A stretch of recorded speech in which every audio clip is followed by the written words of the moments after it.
သူ့ရဲ့ညာလက်ကို3တိုင်းတိုင်ဘက်တွေကဘယ်တော့မှမရှင်းတန်နိုင်တဲ့လက်ဝဲသမားတစ်ယောက်ရှိတယ်။တနေ့မှာသူဟာစပင်ကောက်နဲ့ယုံကြည်မှုအပြည့်ရှိတဲ့စစ်သားဟောင်းတစ်ယောက်နဲ့ရင်ဆိုင်ခဲ့ရတယ်။သူကဘသူ့ကိုမှအလေးနဲ့မထားခဲ့ဘူး။နီးပြကသူ့ကိုတတိထားဒီတိုက်ခိုက်ရေးသမားကဘယ်တော့မှမရှုံးဘူးလို့တတိပေးလိုက်တယ်။ဒါပေမဲ့သူကပြုံးပြီးသူ့ကြောပေါ်ကတတူးကိုပြပြီးဒီလူဘလောက်အနေနဲ့များလဲဆိုတာကြည့်ရအောင်လို့ပြောပါတယ်။ပွဲကစတင်ပါပြီ။စပင်ကောက်နဲ့တိုက်ခိုက်ရေးသမားကထက်ခါတိုက်ခိုက်နေပေမဲ့မိုက်ကတော့တည်ငြိမ်နေပြီးသူ့ကိုယ်သူပဲခုခံကာကွယ်နေတယ်။ထို့နောက်မှန်ကန်သောအချိန်တွင်သူသည်အားကောင်းသောဘယ်ဘက်ချိတ်တစ်ခုကိုပစ်ချလိုက်သည်သူ့ရဲ့ပြိုင်ဘက်ကမြေပြင်ပေါ်ကိုတက်လဲကျသွားတယ်ခဏကြာတော့သူပြန်ထလာပေမဲ့ရဲပြီးမိုက်ကိုဆွပေးတယ်ဒါမှမိုက်ကတိုက်ခိုက်ပြီးတံပြန်နိုင်မှာပေါ့ဒုတိယအချီမှာလဲသူကအဲ့ဒီလက်ကွက်ကိုပဲထက်ကြိုးစားပြန်တယ်သို့တော့ယခုတစ်ချိန်တွင်လဲမိုက်တီစိတ်ရှိထားခဲ့ပြီးနောက်ထပ်အားကောင်းသောဘလက်တီးကိုထပ်မံထိုးသွင်းခဲ့သည်ဒီတစ်ခါတော့သူ့ရဲ့ပြိုင်ဘက်ကလုံးဝပြိုလဲသွားခဲ့ပါပြီသူ့မှာမတက်ရက်ဖို့တောင်ခွန်အားမရှိဘူးပွဲကအဲ့ဒီမှာတင်ပြီးဆုံးသွားတယ်ကားဆရာကမိုက်ကိုအိမ်ပြန်တက်စီဖို့ပဲပတ်စံပေးတယ်သူကောင်းငုံပြီးထွက်သွားတော့နောက်ကနေမိုက်ရဲ့အတန်ကိုကြားလိုက်ရတယ်တခုခုသွားစားရအောင်သူတို့အတူတူထိုင်ပြီးစကားပြောကြတယ်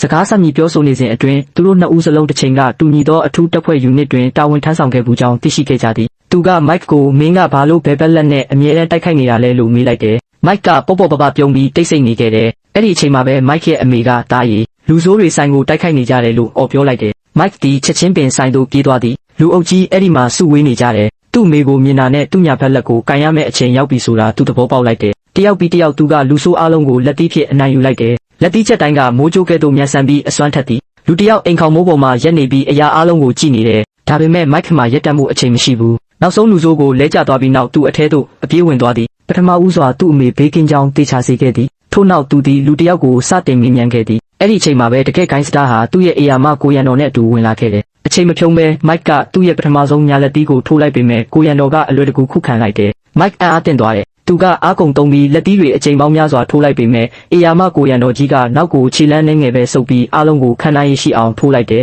ဒေါသတကြီးဖြင့်တက်တော်ဆောင်ပြီးမိုက်ဤလက်နှစ်ဖက်လုံးကိုဆွဲကာခေါင်းတိုက်ကအားပြင်းပြင်းရိုက်ချလိုက်သည်မိုက်မြေပြင်ပေါ်လဲကျသွားသည်